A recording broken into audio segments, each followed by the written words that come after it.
starting with our short loins now. Which are extremely hard and waxy. The aroma inside our dry aging case reminds me of growing up, kid in the meat market. That aroma that you don't really smell anymore in the ages of cryovac beef. If you think about it, beef in the old days would come in a rail car. It would come all the way from the Midwest. They'd had ice chambers in the top of those things. They'd load them up with ice. They'd put straw at the bottom. So the warm air would rise, the cold air would sink, and that was the source of refrigeration. So it would be dry aging on the way from the Midwest. So we're recreating a process that hasn't happened in a long time. That's right. On this short loin, you've got your what's referred to as by many as the New York strip on one side and the tenderloin on the other side, and the bone in the middle. And that tenderloin tapers down. So when you get down to this end of the meat, there is no tenderloin visible. So that would be what would be referred to as the T-bone end, and this would be the porterhouse end. So if we bone these out, and that's what Bob's going to do, he's going to end up making boneless New York strip steaks from his, and absolutely incredible boneless tenderloin steaks, you know, cream of the crop. What I'm going to attempt to do here is I'm going to leave mine intact. I'm going to trim it and clean it, and I'm going to saw cut these because we have to get through the bone. We're going to do it the way it was done 100 years ago. We're going to cut through, and we're going to make porterhouse steaks. Now, as a rule of thumb, folks may ask, well, I've heard of T-bone steaks, I've heard of porterhouse steaks. What's the difference between the two? So if you start cutting from this end, you'd be getting porterhouse steaks because that's where you've got that wide piece of tenderloin here, and you've got the loin end of the New York strip. And the rule of thumb is generally 3 fingers wide is a porterhouse steak, and you get less than that 3 fingers wide coming down, and you'd have to call it a T-bone steak. Again, we're starting out with this very firm, highly wax-like desiccated piece of meat. I'm trying not to get down to the silver skin, and the silver skin is actually the protective layer of fiber. You can see it right here, a little bit of it right here. That's right between the protein and the fat count. It'll be normally referred to as the fascia, but we refer to it as a silver skin, and it's a coating on the outside of the muscle right before the fat layer.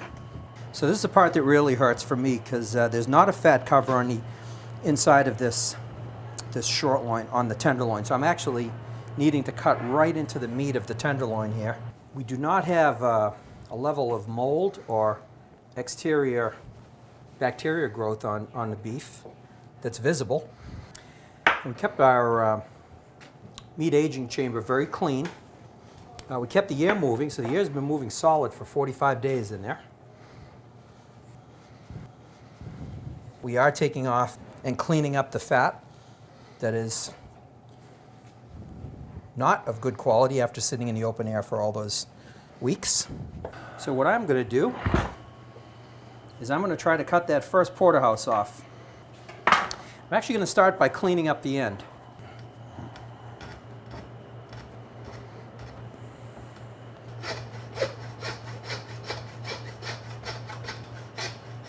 So you can see why that bandsaw was a revolutionary invention in the meat business. We've got a beautiful facing in there. It looks like I've got to go just a little bit deeper. But we've got some bone dust on that. So we're going to try to go for our first steak here.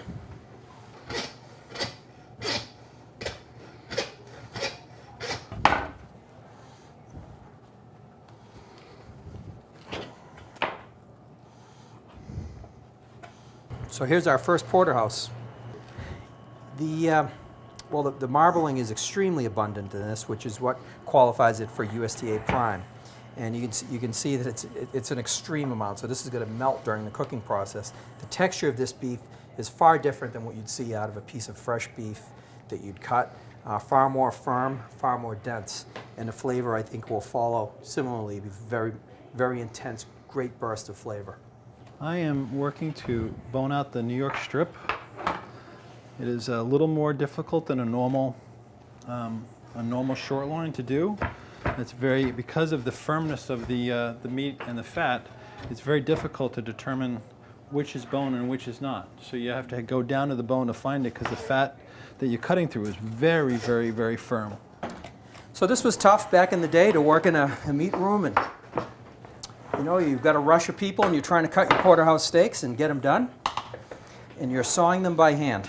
So you didn't have to go to the gym back then because you got that done while you're at work. That is a New York strip steak. Now look at the beautiful New York strip that's in that. It's absolutely beautiful. Fantastic.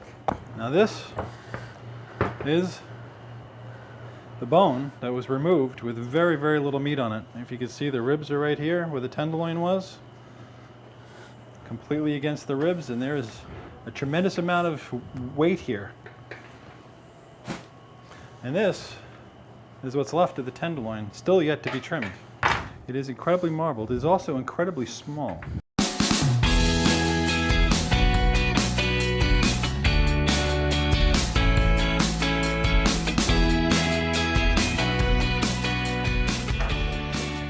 This is the New York strip.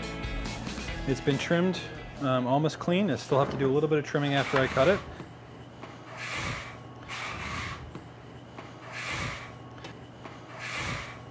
And that is a absolutely stunning New York strip. Still again needs to be trimmed, but gorgeous New York strip.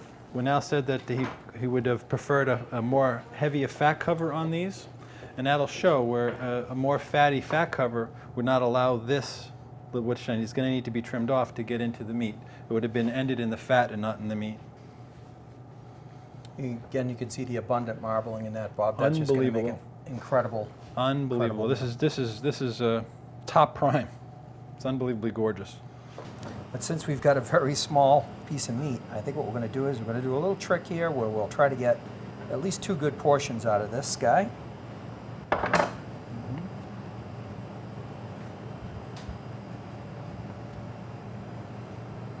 Here's our side muscle. We're going to try to take that side muscle off.